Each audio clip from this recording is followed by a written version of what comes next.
pessoal, hoje a nossa aula é sobre juro composto. Então, nós já tínhamos visto juros simples, desconto simples e montante, né? Então, hoje nós vamos dar continuidade com o juro composto. O que seria o conceito de juro composto? Bom, a compensação em dinheiro pelo empréstimo de um capital financeiro a uma taxa combinada por um prazo determinado é chamado de juro composto, quando produzida pelo capital inicial e pelos respectivos juros que a eles são incorporados no final de cada período. Então, no juro composto, a cada período é incorporado novos juros àquele capital que permaneceu. Assim, o capital C é aplicado a juro composto num prazo de N períodos, se somente se no final de cada período o juro produzido é incorporado ao capital, passando também a render novos juros. Então, essa incorporação ao capital e passando a render novos juros é que a gente chama de juro composto. Então, quando o juro é incorporado ao capital, no final de um período, dizemos que ocorreu uma capitalização.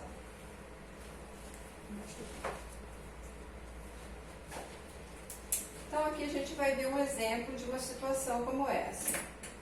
Vamos supor que uma pessoa faça um empréstimo de R$20.000 a juro composto, pelo prazo de 4 meses, a taxa de 3% ao mês. Qual o valor deverá ser pago como juro decorrido desse prazo? Bom, no cálculo do juro composto, a gente já tinha visto o juro simples, né? Que o cálculo era diferente, né? Aqui era 1 mais I vezes N aqui dentro, para a gente fazer o cálculo do montante final. Aqui no cálculo do juro composto, o montante final, ou o valor do capital final, vai ser C vezes 1 mais I elevado a N, onde N é o prazo, né? O I a taxa de juros e o C é o capital inicial, e esse aqui vai ser o valor final. Bom, a pessoa fez um empréstimo de 20.000, então esse aqui era o valor inicial. A taxa de juros, 3% ao mês. Então, a gente continua fazendo o mesmo sistema, né? 3%, então divide por 100, vai ficar 0,03 para tirar a porcentagem, elevado a N, que é o prazo, que são 4 meses. Então, 3% ao mês, 4 meses. Então, aqui é só dividir por 100, porque já está no mesmo período. Então, esse vai ser o valor que a pessoa vai pagar depois de 4 meses. Um empréstimo de 20.000. Agora, ele quer saber os juros. Ele não quer saber quanto a pessoa vai pagar. Bom, se ela tinha feito um empréstimo de 20.000 e o valor que ela vai pagar é de 22.510, então, para saber os juros, é só pegar o valor final menos o que tinha sido emprestado, é o valor dos juros, é quanto vai pagar no final. Então, portanto, o montante CN de um capital C aplicado a juro composto a uma taxa I por período após N períodos é dado por essa expressão aqui, que é o que a gente acabou de usar. Essa fórmula somente é válida se a taxa I e o prazo N se referem à mesma unidade de tempo, que é o que eu tinha falado lá, né? Da questão de meses e meses. O fator 1 mais I elevado a N pode ser obtido numa calculadora através dessa tecla Y elevado a X ou o chapeuzinho, que é quando vocês estiverem com a calculadora financeira. Então, na calculadora financeira, vocês têm esse chapeuzinho aqui, ó, que é para quando vocês querem elevar a algum fator. Tem algumas calculadoras que, em vez de ser o chapeuzinho, é o Y elevado a X. O montante, ou valor acumulado, ou valor futuro, indicado por CN ou apenas por N. Então, é usado essas duas siglas aqui, tá? Tanto CN como N, indicam a mesma coisa. Então, CN ou N é o valor final que vai ser pago ou por um empréstimo, ou o valor que vai receber por algum valor que você tenha feito um investimento. No exemplo 2, uma pessoa, aqui já é uma aplicação, uma pessoa aplica R$60 mil ao juro composto, com capitalização mensal em um banco que paga uma taxa de 2% ao mês. Achar após 6 meses, letra A, o montante, ou seja, quanto ela vai receber depois de 6 meses, e letra B, o juro composto. Então, primeiro modo, utilizando a fórmula e uma calculadora científica. Então, nós já tínhamos visto lá a fórmula do cálculo do montante ou do valor final, né? Que aqui tanto pode ser o C, como pode ser o M de montante, tá? Tanto faz. O C é o valor que a pessoa investiu, que ela aplicou. O juro, que foi de 2% ao mês, né? Como a gente está trabalhando aí na mesma unidade, né? Por 6 meses, 2% ao mês. Então, é só tirar a porcentagem aqui, dividido por 100, ficou 0,02, elevado a N, que é os 6 meses. Então, o montante final que a pessoa vai receber é R$ 67.569,75. Aí, na letra B, quer saber os juros.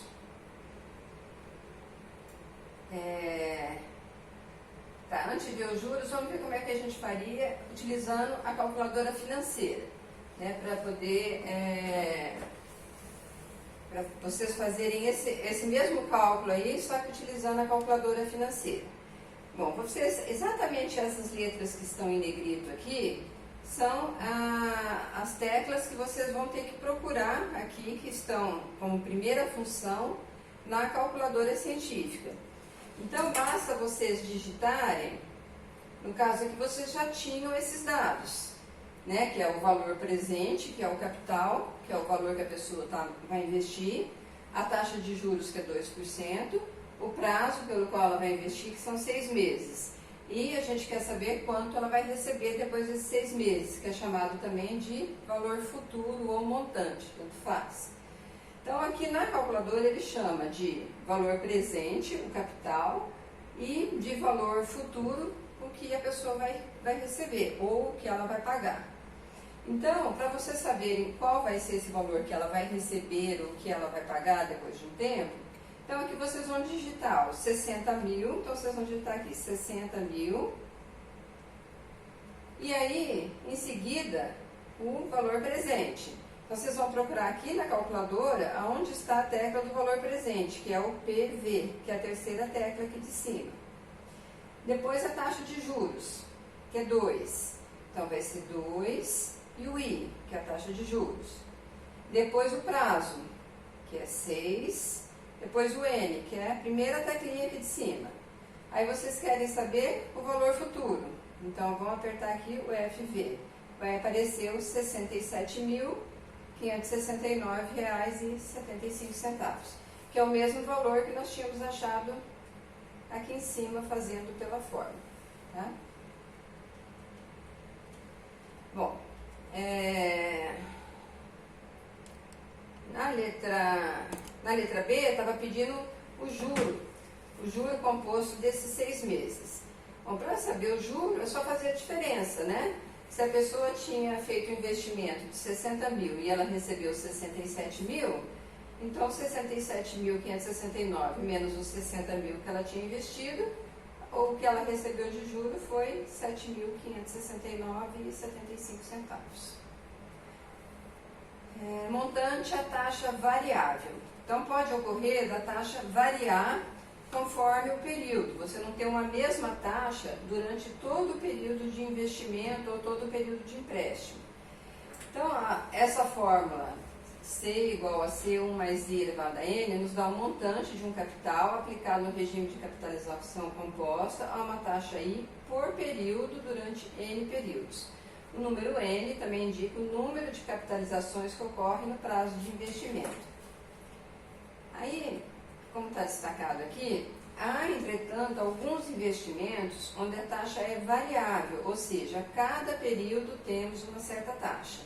Nesse caso, o montante, o valor acumulado, será encontrado calculando-se o montante período por período. Então, vocês vão ter que calcular no primeiro período com aquela taxa. Aí, aquele resultado que vocês encontraram, vocês vão incorporar a nova taxa, e assim sucessivamente.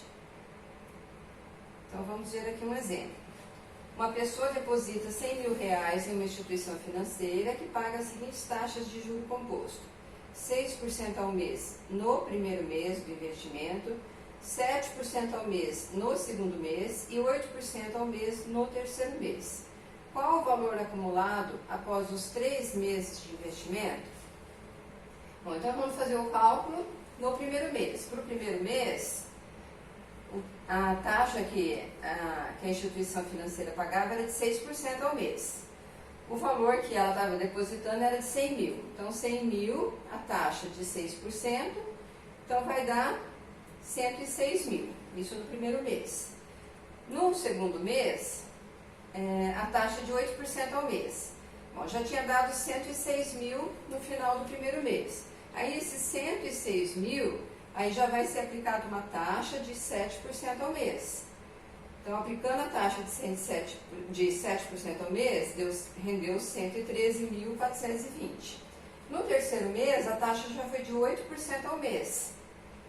Então, a esse resultado aqui que a gente tinha obtido no final do segundo mês, 113.420, foi aplicada a taxa correspondente ao terceiro mês, que é de 8% ao mês, que aí deu um resultado de R$ 122.493,60. Então, esse é o montante, o valor acumulado no final do terceiro mês. Bom, aqui é uma outra forma de você calcular, que você já calcula tudo de uma vez, em vez de ir calculando passo a passo. Taxa nominal e taxa efetiva. Um dos problemas mais importantes da matemática financeira é o estudo das taxas, quer de um financiamento, quer de um investimento. Vocês estão vendo que a gente está sempre falando tanto de financiamento ou empréstimo, como de investimento. Em vista disso, torna-se de fundamental importância a nomenclatura a ser utilizada.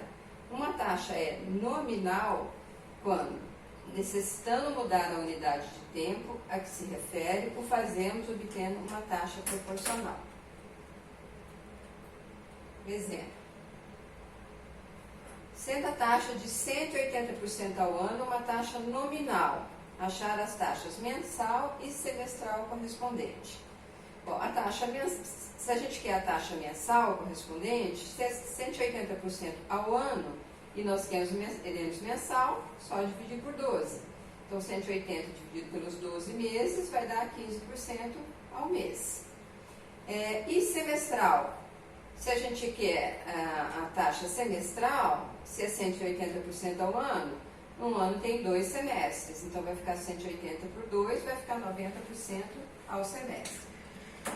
Quando utilizamos o regime de juros simples, a taxa é sempre nominal. Lembre-se de que nesse regime, taxas proporcionais são sempre equivalentes. Assim sendo, 180% ao ano, ou 90% ao semestre, ou 15% ao mês, são equivalentes no regime de juros simples. Todas essas taxas são chamadas nominais. Agora, a taxa efetiva. A taxa efetiva é quando a gente se refere ao juro composto.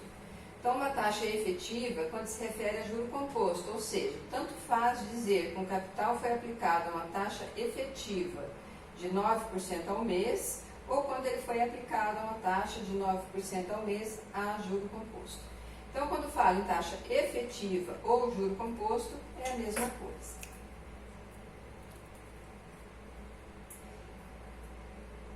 Bom, vamos dar um intervalinho aqui para não ficar muito cansativo, né? E aí a gente, daqui a pouco, dá sequência no restante.